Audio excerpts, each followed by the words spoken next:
So, who wants to do what? Just for these. All right. Yeah, so Jason Hennes with the Wisconsin Department of Natural Resources out of WLUK-TV office at Hartman Creek State Park was called down to be in command of the... Yesterday at approximately 4:15-ish, slightly after 4, this fire began and began running north due to the heavy south winds. Currently it is contained. We're working on extinguishing as many hot spots as we can find. Estimated between 700 and 800 acres. Obviously we don't have an exact acreage yet. We'll be working on getting that. We did have at the residence back here on Disterhalf Road, we had 8 structures threatened and all 8 structures were saved, so positive news there. This time of year, we're in our spring fire season and all the vegetation is dead and brown due to winter, and when it gets dry and windy, we can have big catastrophic fires like this. Excuse me.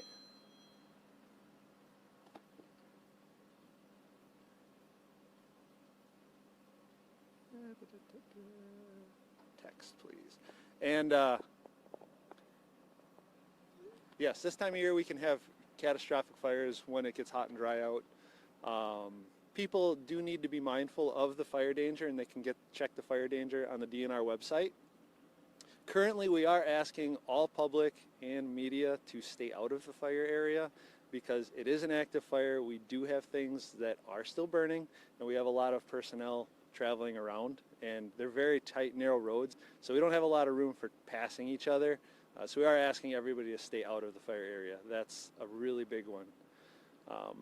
In addition to checking the fire danger single day, we do need people to be mindful of what we're doing. It can be very hot, dry, and windy this time of year. All the fuels are very receptive to any sort of flame. Anybody, Marquette, Green Lake, Waushara, Waupaca, Portage, Adams counties, burning permits are required. Burning permits are required within those counties. They're not required in all counties. So people need to be mindful of what is required in their counties. You can check the DNR website for where burning permits are required. You can get a burning permit online. They're free. Any day people wish to burn, they need to check those websites or call 188-WISH-BURN to see what the fire danger is and if burning is allowed. Most of our fires this time of year are debris burning caused, human caused. So most of our fires are caused by us burning stuff. What else do you guys have? Do you have a cause of this fire? And do you know the where cause of this fire is currently under investigation. I have several very qualified people working on the investigation and cause determination. They are down south of our current location right now, and they're working on that. Can you talk a little bit more about the challenges that you guys are facing? Obviously with the wind, it's very dry. I could see even Jude just like brushing through some of the grass. Like things were kicking up really fast. Yeah, so challenges with containing this fire was obviously the high winds. We have very strong winds yesterday, and in these fine receptive fuels, fire takes very, very fast. We had fires spotting out ahead of the main fire, but we were able to catch it. And we have just a couple spot fires that happened just north of Highway D, but we were able to catch those immediately and put those out. Other challenges was access. It was just very hard to get equipment out into these areas because they are low, wet, and marshy. So we have to get the right equipment here, and sometimes it takes a long time to get here. But yeah, mostly the wind was the biggest challenge and access. Can you kind of explain, we're seeing some of those like bigger, and I'm sorry, I don't know the exact terms of some of the machinery that I'm seeing, but those like rovers that are going out. Can you kind of explain the process that you guys are doing right now to curb any like hot spots and things that are going on? Yeah, so right now we have DNR heavy units and DNR and Fish and Wildlife low ground units out here working. Our low ground units work out in marshes and wet areas. Some of them can float, so they work really well where it's wet. Some of them do not float, so we try to keep them a little higher. Our bulldozers, part of our heavy units, they are working in the upland areas because they don't do very well in low areas. So yeah, we're checking the perimeter. We're making sure the perimeter is out cold, trying to make it safe so we don't have any sort of containment issues later today, and trying to secure it up and make it safe for everybody in the public. You mentioned a lot about like the burning permits, you know, making sure you have your burning permit. But right now, would you agree, DNR officials really they're stressing don't burn right now.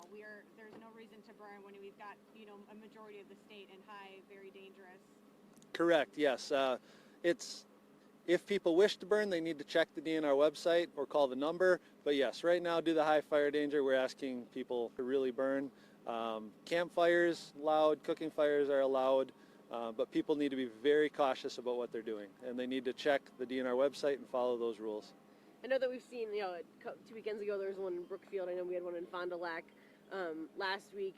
This one here, it seems like, are we seeing more of these fires earlier than in years past?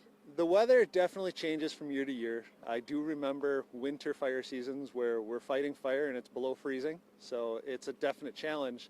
I can't speak to having more fires earlier and earlier. Frankly, it just comes down to a lack of snow. People generally burn when we have snow. That's a safe time to burn. Or after June 1st, where burning permits are required, it's generally greener.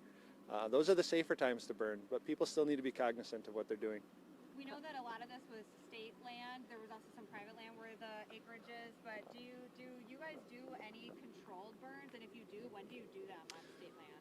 Yes, most of the acreage burned is on state land. There's private land involved. We also do prescribe burns on state land. DNR does. Fish and Wildlife Service also does prescribe burns. We do that for habitat management, prairie restoration, and we do that at different times throughout the year. We definitely try to take into consideration endangered resources. So we try to have no burn windows to where we won't burn a site due to different species that are on that site. So yes, we do prescribe burning as well.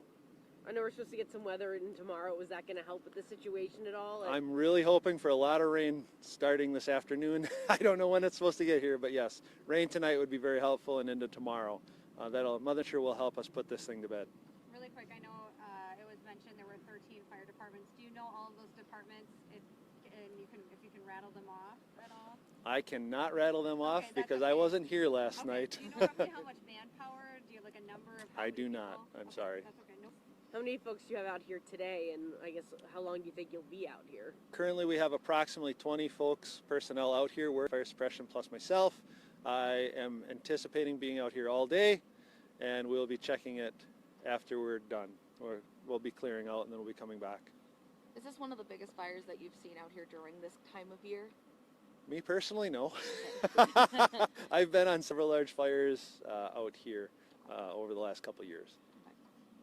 Do you know what roads are going to be blocked off by chance? Is it just off of County Road D? Yeah, currently County Road D is blocked off. We're definitely trying. We have road barriers up. We're trying to keep the public and everybody else out of the area so we can put things to bed and do our jobs. Rapids, Woodtoba, Do you have an origin area? That straight south of us, down near, I believe, Rustic Road is where we're focusing right now. Who called this in, and how was it spotted? That's a good question. I have reports that there were several people that called it in. So it was initially spotted from the DNR aircraft as they were working a fire further to the south. So you guys are already sort of out and about. Yeah, we were currently working a fire when this one popped up, and the air patrol saw it, came over, checked it out, and called it in, and then we sent people over immediately. How quickly did it grow, I guess, once from that initial call? That's a good question. I was in Wapaka when this was all happening. Do you think that the DNR plane seeing it from the air from a previous fire to here helped contain it quicker than Absolutely. Absolutely. Having our DNR aircraft in the air for detection definitely helps us contain these fires as quick as possible. Our number one priority is life, protecting people, public, firefighters, and then property and resources. Where was it other fire? I believe it was south of Princeton. I believe. Not exactly sure right now. How catastrophic could this have been had it been in a more populated area? It could have been very bad, yes. We try to evacuate people out of the path of a fire, but we can only do what we can do given the weather and the fuels. Is there anything else you think is important that we didn't ask about? People need to be very cautious when burning. Get a burning permit where they're required. Follow those rules and regulations. And be very, very careful when you burn something and make sure that fire is completely out, cold to the touch, before they leave it. How much rain or what do we need to improve conditions? Rain every few days would help us during the spring fire season. Thank you, Jason. Thank you. Thanks. Thank you. Your title, I guess. I'm the forest ranger. Okay. Yep. All right. Thank you. Perfect. Thank you. So would we be